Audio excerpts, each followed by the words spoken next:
All right, so currently we have our web page and everything looks fine and hunky-dory, but normally what you would see is a nav bar or some sort of navigation. Usually there's a central location, either a vertical nav bar, horizontal nav bar. There's different options and things.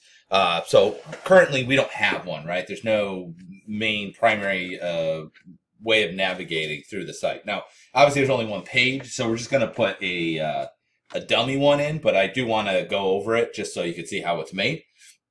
So we're going to, on this one, I'm just inside the HTML section, and I'm just going to go ahead and underneath header here, we're going to put inside the header, because obviously it goes in the header, and we're going to start putting in our items. So normally, okay, I thought that was this,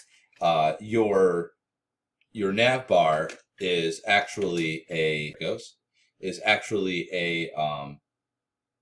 whatchamacallit, unordered list. Okay, so I'm gonna go like that with the UL for unordered lists. Then we'll close it here, UL. All right, and tap, and then we will make list items inside of each one of them. All right, so every list item, so we'll do LI like this.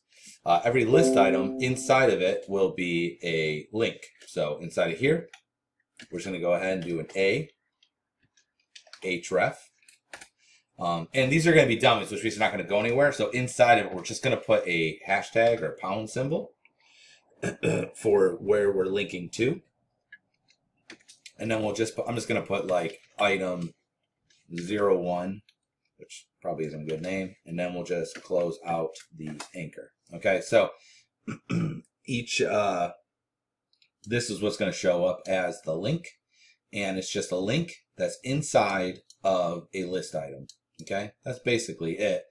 This link's just going nowhere. So I'm just going to grab this whole thing here, Control C, enter, Control V, enter, Control V, enter, Control V. So Control C to copy, Control V to paste, and I'm just going to put 4 of them in a row. And then the other thing, I want to be able to select this. So I'm just going to go ahead and add an ID. So we're just going to do an ID